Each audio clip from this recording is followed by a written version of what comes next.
Question पूछे जाते हैं। तो जरूरी नहीं कि इससे भी पूछे जाए, ये जो चारों ऑप्शन दिए होते हैं उसमें से भी कभी कभी प्रश्न बन जाते हैं। जैसे ये दिया है कि इतिहास लेखन की सबसे विकसित पद्धति कौन सा है, वर्णानुक्रम पद्धति, विधेयवादी पद्धति। ऐसे इसी ऑप्शन से बन सकता है कि हाँ वर्णानुक्रम पद्धति के आधार पर किसने इतिहास लिखा था, या विधेयवादी पद्धति की जनक कौन है, या किसने लिखा था। ऐसे ही ऑप्शन से प्रश्न बनते रहते हैं। इसीलिए आप लोग चारों ऑप्शन को ध्यान से पढ़िएगा और चारों ऑप्शन से रिलेटेड जितने प्रश्न बन सकते हैं उसको पढ़िएगा। तो चलिए हम लोग बिना देरी के प्रश्न को शुरू करते हैं। प्रश्न संख्या 1, आचार्य रामचंद्र शुक्ल द्वारा रचित हिंदी साहित्य का इतिहास का प्रकाशन वर्ष क्या है। प्रकाशन वर्ष क्या है, 1917 या 1918 या सी 1919 या डी 1929। इसका सही आंसर क्या है, 1929। दूसरा प्रश्न देखते हैं, इतिहास लेखन की सबसे विकसित पद्धति कौन सा है, विधेयवादी पद्धति या वर्णानुक्रम पद्धति या कालानुक्रमी पद्धति या समाजशास्त्री पद्धति। तो इसका सही आंसर क्या है, विधेयवादी पद्धति। और विधेयवादी पद्धति पे शुक्ल जी ने अपनी इतिहास ग्रंथ लिखे थे। और विधेयवादी पद्धति के जनक कौन थे, तो तीन महोदय थे। कालानुक्रमी पद्धति से किसने अपना इतिहास ग्रंथ लिखा था, तो जॉर्ज गियर्सन ने। चलिए कुछ विशेष तथ्य पढ़ लेते हैं हम लोग।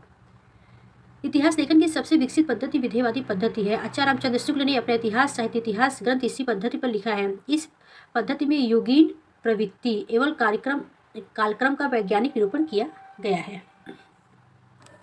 शिव सिंह सरोज का रचना काल है क्या है, इसमें ऑप्शन एक गलत दिया हुआ है, तो 1883, ए 833, 830 या 840 या 883। तो इसका सही आंसर क्या है, 883 इसका सही आंसर है। शिव सिंह सरोज का रचना काल क्या है, 1883। शिव सिंह सरोज का रचना काल 1883 है। शिव सिंह सेंगर ने शिव सिंह सरोज नाम से हिंदी भाषा के इतिहास ग्रंथ रचा। इसमें 838 लगभग 1000 भाषा कवियों का जीवन चरित्र तथा उनकी कविताओं के उदाहरण दिए गए हैं। जैसे प्रश्न बन सकता है कि शिव सिंह सरोज जो रचना है उसमें कितने कवियों का वर्णन मिलता है, तो 838 कवियों का वर्णन मिलता है। तो दूसरा प्रश्न देखते हैं, आंग्ल भाषा में लिखा गया हिंदी साहित्य का इतिहास स्केच ऑफ हिंदी लिटरेचर के लेखक कौन है। ए पादरी एफिके, बी पादरी एडविन ग्रिप्स या सी गार्सा दत्ताशी या डी जॉर्ज ग्रियर्सन। तो इसका सही आंसर क्या है, बी पादरी एड ग्रिप्स। और इनके इतिहास ग्रंथ का नाम क्या है, स्केच ऑफ हिंदी लिटरेचर। अब देखते हैं पादरी एफिके द्वारा लिखित हिंदी साहित्य का इतिहास ग्रंथ क्या है, ए हिस्ट्री ऑफ हिंदी लिटरेचर नाम से प्रकाशित हुआ था। दूसरा आगे बढ़ते हैं।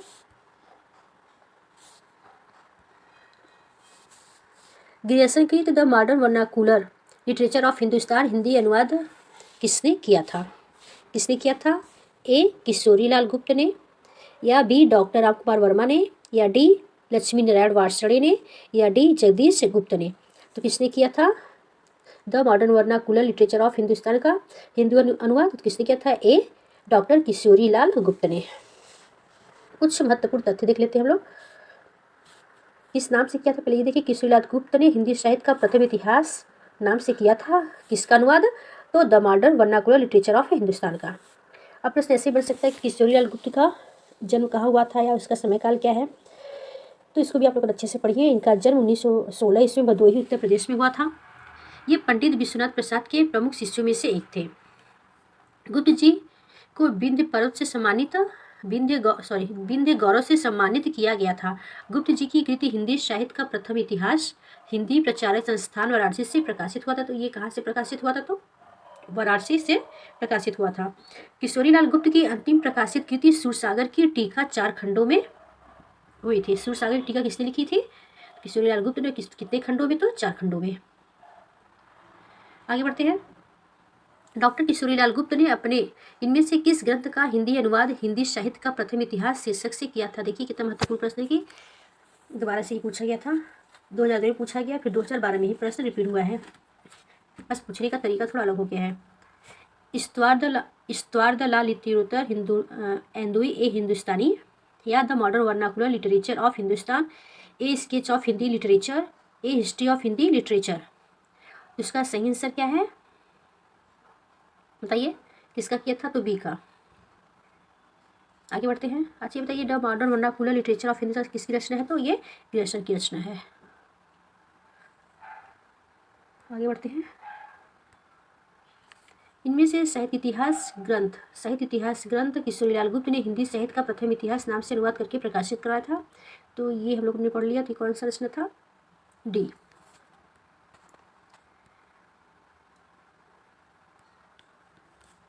किस लेखक ने इतिहास, देखते हैं, the modern vernacular literature of Hindustan के लेखक कौन है? तो कौन है? George Grierson.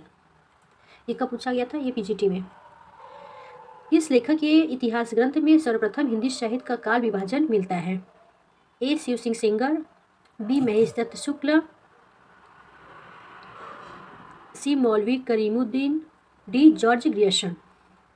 किसमें मिलता है? जॉर्ज ग्रियर्सन ने सर्वप्रथम हिंदी साहित्य का काल विभाजन किया था।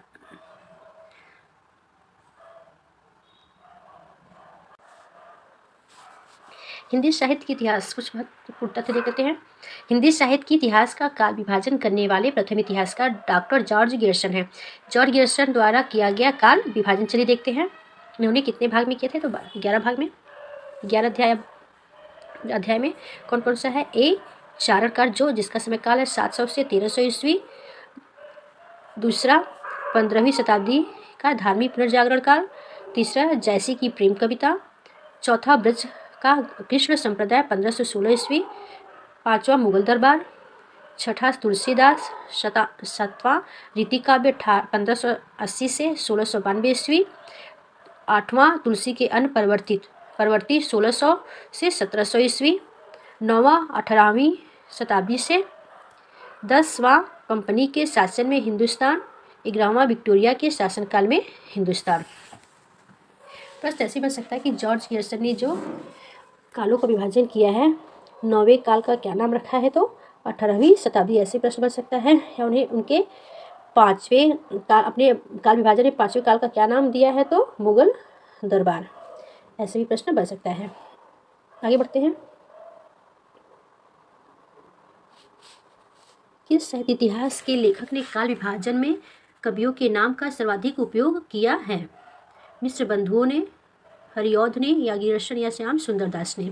तो किसने किया था? मिश्र बंधुओं ने। कितने कवियों का उल्लेख किया? तो लमसम 5000 कवियों का उल्लेख किया है। हिंदी साहित्य इतिहास की परंपरा में मिश्र बंधु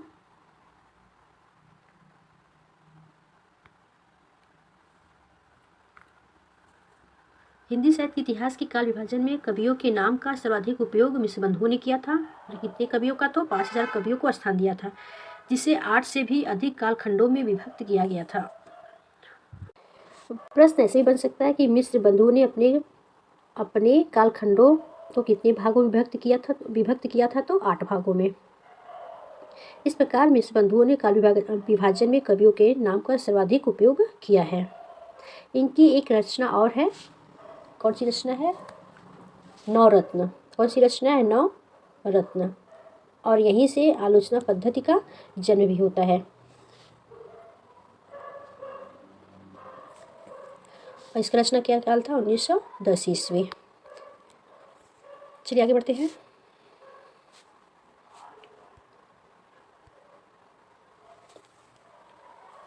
मिश्र बंधु विनोद नामक हिंदी साहित्य के इतिहास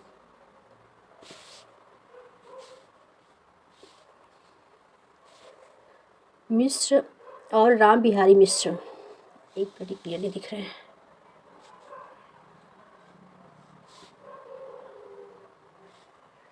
श्याम बिहारी मिश्र, सुखदेव बिहारी मिश्र और राम बिहारी मिश्र क्या है? मिश्र बंधुओं के मिश्र विनोद नामक हिंदी साहित्य के इतिहास लेखकों के नाम क्या है? Option number A Shyam Bihari Mishra, Sukhdev Bihari Mishra और राम बिहारी मिश्र। दूसरा बी ऑप्शन गणेश बिहारी मिश्र, श्याम बिहारी मिश्र और सुखदेव बिहारी मिश्र। सी गणेश बिहारी मिश्र, श्याम बिहारी मिश्र और राम बिहारी मिश्र। डी गणेश बिहारी मिश्र, सुखदेव बिहारी मिश्र, राम बिहारी मिश्र। तो इसका सही आंसर क्या है? कौन कौन थे? गणेश बिहारी मिश्र, श्याम और सुख। ऐसे भी याद कर सकते हैं, गणेश, श्याम, सुख। अब देखिए, मिश्र बंधु विनोद नामक हिंदी साहित्य इतिहास लेखकों में गणेश बिहारी, श्याम बिहारी, सुखदेव बिहारी मिश्र है। मिश्र बंधु विनोद के कितने भाग हैं? तो 4 भाग हैं। प्रथम 3 भागों का प्रकाशन कब हुआ था? तो 1913 में। और चौथे भाग का प्रकाशन 1934 ईस्वी में हुआ था। आगे देखते हैं, मिश्र बंधु विनोद का चौथा भाग का प्रकाशन कब हुआ था। देखिए प्रश्न वही बस घुमा के पूछ दिया है और उसी मिश्र बंधु से ही रिलेटेड प्रश्न है, तो इसलिए बोला जाता है कि जो भी प्रश्न है उससे संबंधित जितने भी प्रश्न बनते हैं सबको आप लोग अच्छे से पढ़िए। क्या है 1934 या बी 1913 या सी 1910। 1910 में तो उनका जो रचना था नवरत्न रचनाकार है, नवरत्न। कब था इनका मिश्र बंधु का, तो 1910 में। मिश्र बंधु का चौथा भाग कब आया था, तो 1934 में। कब आया था, 1934 में। मिश्र बंधु विनोद कितने भागों में विभक्त है, तो कितने भागों में है, तो 4 भागों में।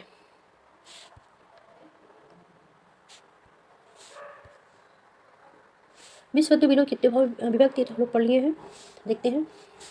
मिश्र बंधु ने परिवर्तन काल की समय सीमा निर्धारित क्या की है। संवत 1990 से विक्रमी संवत 1925, संवत 1991 विक्रमी संवत से 1889, संवत 1990 संवत 1925 विक्रमी संवत, या संवत 1981 संवत 1989 विक्रमी संवत। इसका तो सही आंसर क्या है, 1990 से 1925 विक्रमी संवत। ये मोस्ट है मिश्र बंधु के जो काल विभाजन, उनको आप लोग अच्छे से जरूर पढ़िएगा, कहीं से भी प्रश्न बन सकता है।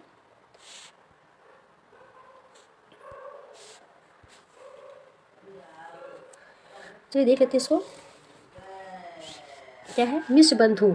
मिश्र बंधु में क्या कौन कौन थे, तो श्याम, सुखदेव, गणेश। ऐसे याद करिए, श्याम, सुखदेव और गणेश, ऐसे याद करिए, याद हो जाएगा। ने अपनी पुस्तक मिश्र बंधु विनोद में हिंदी साहित्य इतिहास का काल विभाजन इस प्रकार किया। कैसे किया है, आरंभिक काल। आरंभिक काल को उन्होंने 2 भागों में बांटा है, पूर्वारंभिक काल और उत्तरारंभिक काल। पूर्वारंभिक काल क्या है, 700 से 1343 विक्रमी संवत। दूसरा उत्तरारंभिक काल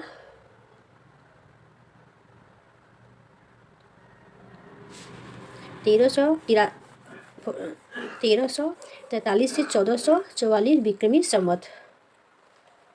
और माध्यमिक काल क्या है, इसको भी उन्होंने 2 भागों में विभक्त किया है।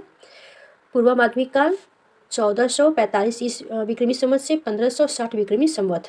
और दूसरा भाग क्या है, प्रौढ़ा माध्यमिक काल 1561 से 1680 विक्रमी संवत। अलंकृत काल, पूर्वालंकृत काल 1661 से 1690 विक्रमी संवत। आरंभिक काल को 2 भागों में किया, माध्यमिक काल को 2 भागों में, अलंकृत काल को भी 2 भागों में विभक्त किया है। एक इनका काल अज्ञात काल, उसका नहीं मालूम, उसका समय नहीं दिया हुआ है, इसलिए इसको अज्ञात काल दिया गया है। परिवर्तन काल 1890 से 1925 विक्रमी संवत, इसको भी 2 भागों में किया है। दूसरा 1926 विक्रमी संवत से अब तक जो चल रहा है। आगे बढ़ते हैं।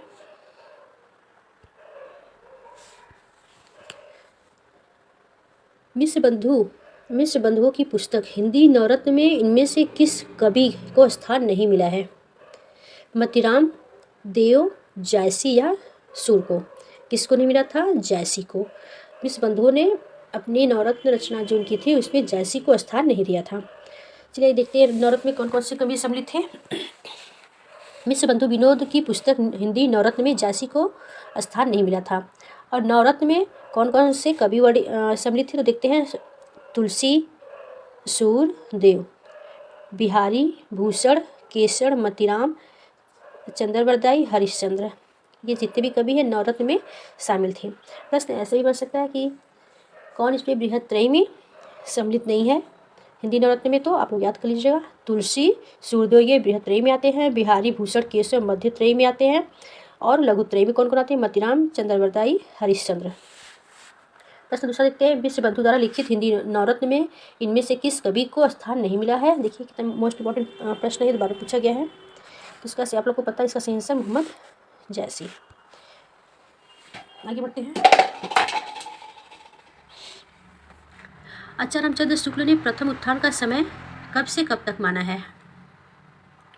1850 से 1885 ईस्वी, 1857 से 1900 ईस्वी, सी 1868 से 1893 ईस्वी, डी 1800 से 1850 पे। इन्होंने काल विभाजन जितना भी किया है ईस्वी में ना करके विक्रमी संवत में किया है। तो विक्रमी संवत आप लोगों को पता ही है कि ईस्वी में 57 जोड़ देंगे तो आप विक्रमी संवत निकल जाएगा आपका। तो चलिए कुछ महत्वपूर्ण तथ्य पढ़ लेते हैं। आचार्य रामचंद्र शुक्ल ने प्रथम उत्थान का समय 1868 1993 ईस्वी माना है। और विक्रमी संवत को क्या कहेंगे 1925 से 1950 तथा द्वितीय उत्थान का समय 1893 से 1918 ईस्वी। और विक्रमी संवत क्या है 1950 से 1975 तक तय किया। शुक्ल जी कहते हैं भारतेंदु हरिश्चंद्र का प्रभाव भाषा और साहित्य दोनों पर बहुत गहरा पड़ा। उन्होंने जिस प्रकार हिंदी गद्य को परिमार्जित करके उससे बहुत ही सरल, मधुर और स्वच्छ रूप दिया, उसी प्रकार हिंदी साहित्य को भी नए मार्ग में लाकर खड़ा कर दिया। ये किसका कथन है तो शुक्ल जी का। इसको आप लोग पढ़ लीजिएगा आगे।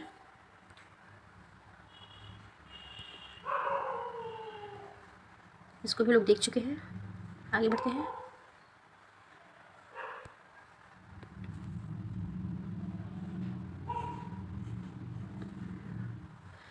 नागरिक प्रचारी सभा की स्थापना कब हुई थी? नागरिक प्रचारी सभा की स्थापना कब हुई थी तो 1867 ईस्वी में, 1985 ईस्वी में, या 1985 ईस्वी में, 1893 ईस्वी में। इसका सही आंसर क्या है 1893 ईस्वी में नागरिक प्रचारी सभा की स्थापना हुई थी। इसके बारे में मुख्य तथ्य पढ़ लेते हैं। काशी नागरिक प्रचारी सभा की स्थापना 1893 ईस्वी में हुई थी। श्याम सुंदर दास, पंडित रामनारायण मिश्र तथा ठाकुर शिव प्रसाद सिंह जी ने की थी। नागरिक प्रचारी सभा हिंदी भाषा और साहित्य तथा देवनागरी लिपि की उन्नति और प्रचार प्रसार करने वाली भारत की अग्रणी संस्था है। हिंदी साहित्य के नियमन, नियंत्रण और संचालन में इस सभा का महत्वपूर्ण स्थान है। यहीं से हिंदी शब्द सागर का प्रकाशन किया गया। कहाँ से? हिंदी शब्द सागर का प्रकाशन कहाँ से किया गया? नागरिक प्रचारी सभा से। इस शब्दकोश के संपादक श्याम सुंदर दास थे। दूसरा प्रश्न देखते हैं। जैसे प्रश्न बन सकता है कि नागरिक प्रचारी सभा के स्थापना कब हुई थी तो 1993। और इसमें कौन कौन शामिल थे तो आपको याद होना चाहिए कि ठाकुर शिव प्रसाद सिंह, श्याम सुंदर दास, पंडित रामनारायण मिश्र थे। आगे बढ़ते हैं। नागरिक प्रचारी सभा के संस्थापकों में कौन नहीं है? देखिए नीचे दिया हुआ प्रश्न है।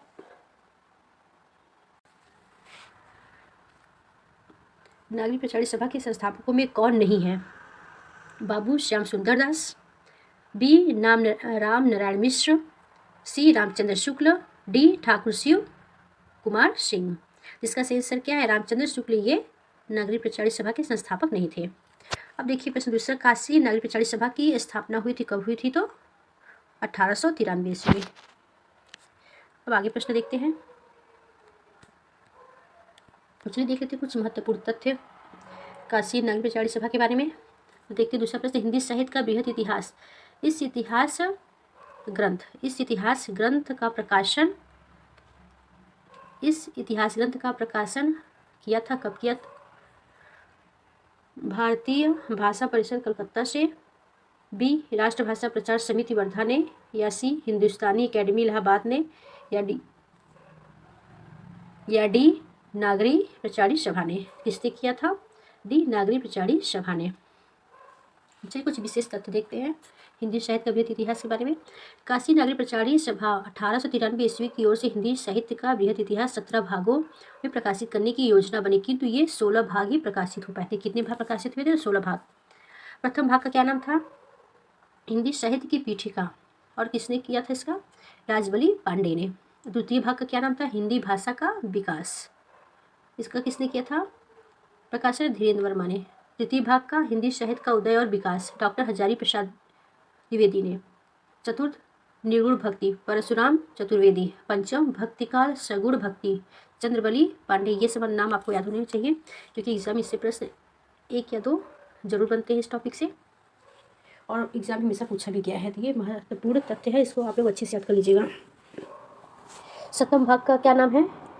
प्रश्न हो सकता है कि हिंदी साहित्य के इतिहास बृहद इतिहास में जो सप्तम भाग था उसका क्या नाम था तो श्रृंगार काल रीतिमुक्त। और इसके संपादक कौन थे? प्रकाशित किसने कराया था तो विश्वनाथ प्रसाद मिश्र ने।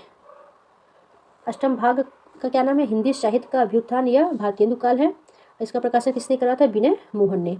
नवम भाग का क्या नाम है? हिंदी साहित्य का परिष्कार, इसको क्या बोलते हैं? द्विवेदी काल। और इसका प्रकाशन किसने कराया था? राम कुमार वर्मा ने। 10वां भाग हिंदी साहित्य का उत्कर्ष काल या काव्यकाल नंदुलारी वाजपेयी ने करवाया था। और 11वां भाग हिंदी साहित्य का उत्कर्ष काल किसने करवाया था? जगदीश चंद्र गुप्त ने करवाया था। किसने करवाया था तो जगदीश चंद्र गुप्त ने।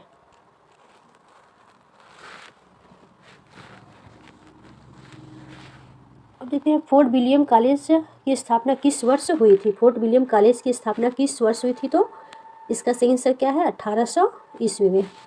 लॉर्ड वेलेजली ने जॉन गिलक्राइस्ट की अध्यक्षता में ओरिएंटल सेमिनरी की स्थापना क्या हुआ? ओरिएंटल सेमिनरी की स्थापना की थी। बाद में यही संस्था फोर्ट विलियम कॉलेज के रूप में परिवर्तित हो गई। फोर्ट विलियम कॉलेज की स्थापना टीपू सुल्तान पर ब्रिटेन की निर्णायक विजय की स्मृति में 10 जुलाई 1800 को मार्केस ऑफ वेलेजली ने की थी और गिलक्राइस्ट उसके हिंदुस्तानी विभाग के अध्यक्ष नियुक्त किए गए थे। इन्होंने हिंदी के शिक्षण के लिए 2 भाषा पंडितों लल्लूलाल एवं सदर मिश्र की नियुक्ति की थी। किसकी? सदर मिश्र और लल्लूलाल।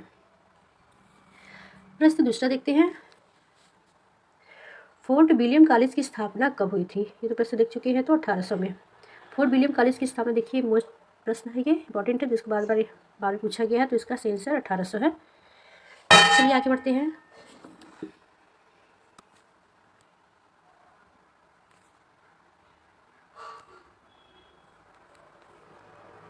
प्रश्न समझ सकता है, कलकत्ता के स्थापित फोर्ट विलियम कॉलेज के संस्थापक कौन थे? तो कौन थे? जॉन गिलक्राइस्ट या बी सदल मिश्र या सी राजा शिव प्रसाद सितारे हिंद या डी रविंद्रनाथ टैगोर? कौन थे? ए जॉन गिलक्राइस्ट थे फोर्ट विलियम कॉलेज के संस्थापक। सदल मिश्र की भाषा की विशेषता क्या है? ए पूर्वीपन या बी उर्दू की प्रमुखता या सी सहज प्रभाव मई भाषा या किस्सा गोई? तो सही आंसर क्या है? पूर्वीपन। सदर मिश्र की भाषा कैसी है? तो पूर्वीपन। सदर मिश्र बिहार प्रांत के शाहाबाद अब भोजपुर के जिले के ध्रुवडीहा गांव के रहने वाले शाकद्वीपीय ब्राह्मण थे। क्या थे? शाकद्वीपीय ब्राह्मण थे। कौन? सदर मिश्र। और कहाँ के रहने वाले थे? तो शाहाबाद के। प्रश्न ऐसे बन सकता है कि सदर मिश्र के पिता का क्या नाम था? तो नंदमणि मिश्र था। क्या था?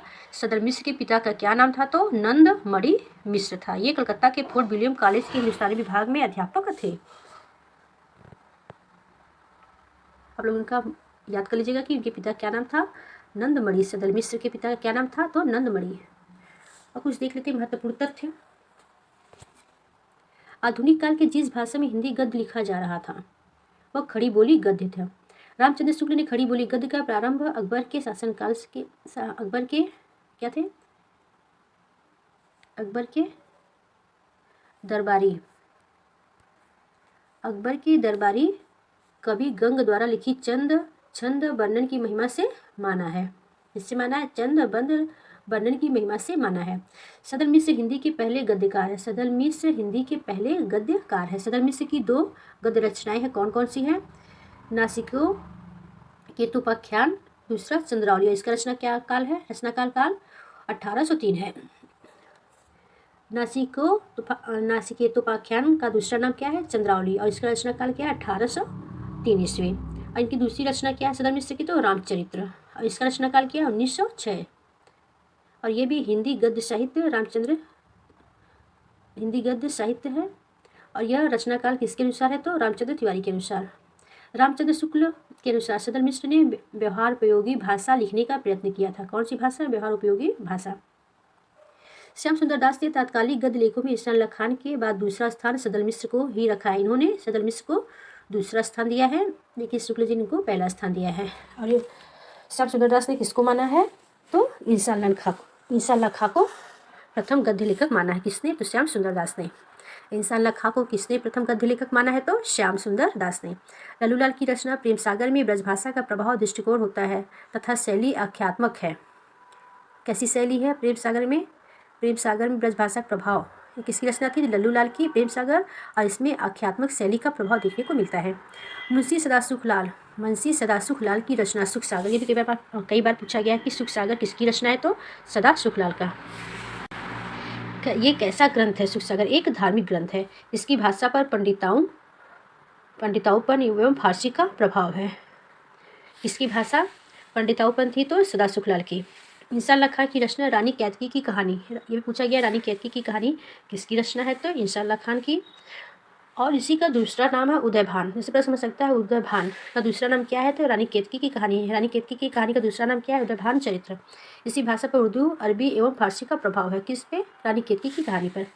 फोर्ट विलियम कॉलेज में जॉन गिलक्राइस्ट हिंदी उर्दू के अध्यापक थे। इन्होंने लल्लूलाल और शाहाबाद अब भोजपुर के सदर मिश्र को भाषा मुंशी के रूप में नियुक्त किए थे। चलिए आगे बढ़ते हैं।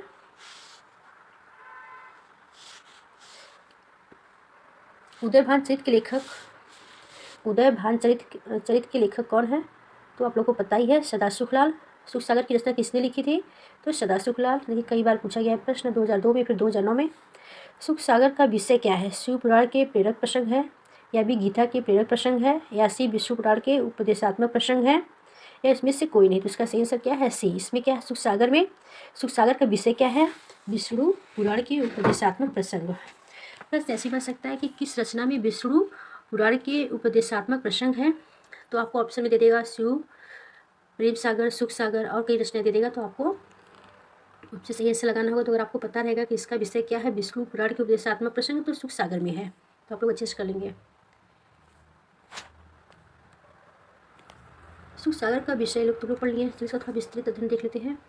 डॉक्टर नगेंद्र अपनी संपादित पुस्तक हिंदी साहित्य के इतिहास में लिखते हैं कि मुंशी सदाशिवलाल या निसार नियाज ने जिनके नाम से सुखसागर शीर्षक ग्रंथ का उल्लेख प्रायः सभी इतिहास ग्रंथों में किया गया। सुखसागर शीर्षक किसी ग्रंथ के रचयिता नहीं है, अपितु सुखसागर इनका उपनाम था। किसका उपनाम था? सुखसागर किसका नाम था? सदाशिवलाल का। ये कौन मानते थे? तो डॉक्टर नगेंद्र। विष्णु पुराण या भागवत का मुंशी जी के पद्य अनुवाद किया था। इनकी अन्य 2 गद्य रचनाएं अवश्य प्राप्त है। सुरासुर निर्णय निबंधात्मक रचना है, सज्जन दुर्जन का विवेचन, और वार्तिक बाबा दयालु दास के ध्रुपदों का भाष्य। नगेंद्र ने इनकी 2 रचनाएं और मानी है। कौन कौन सा? सुरासुर निर्णय, इसको आप लोग अच्छे से याद करिएगा। प्रश्न बन सकता है कि सुरासुर निर्णय किसकी रचना है? तो सुखसागर की। या सज्जन या दुर्जन किसकी रचना है? तो किसकी है? तो सुखसागर की। लल्लूलाल जी का सर्वाधिक प्रसिद्ध ग्रंथ कौन सा है? तो शकुंतला नाटक, या सी सिंहासन बत्तीसी, या बी प्रेम सागर, या डी बेताल पचीसी। तो प्रेम सागर।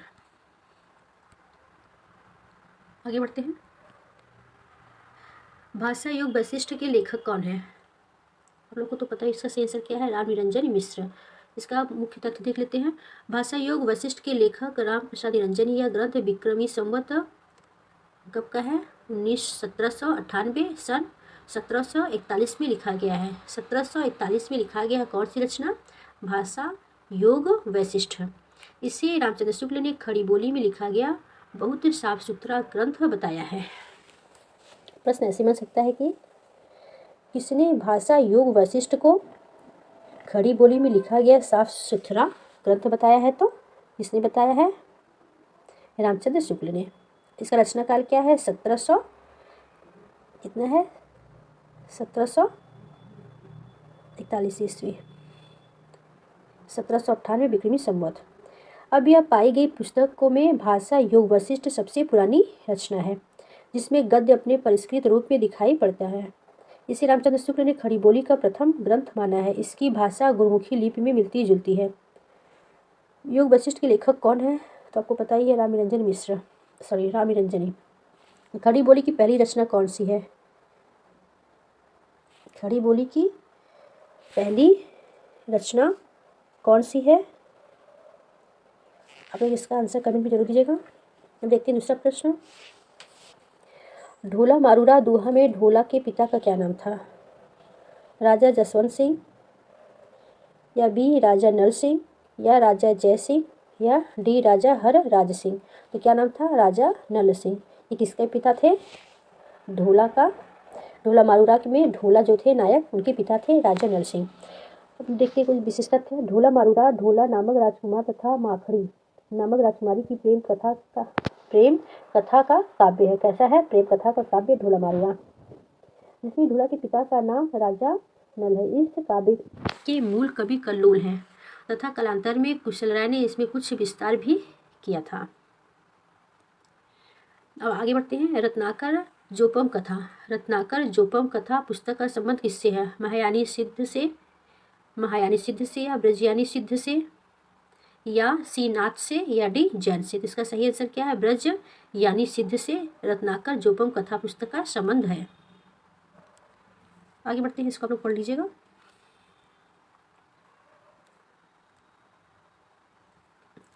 अगर मेरी वीडियो आप लोग को अच्छी लगे तो लाइक और सब्सक्राइब जरूर करिएगा। अब दूसरी प्रश्नोत्तरी हम लोग देखेंगे मंडे को। तब तक के लिए नमस्कार।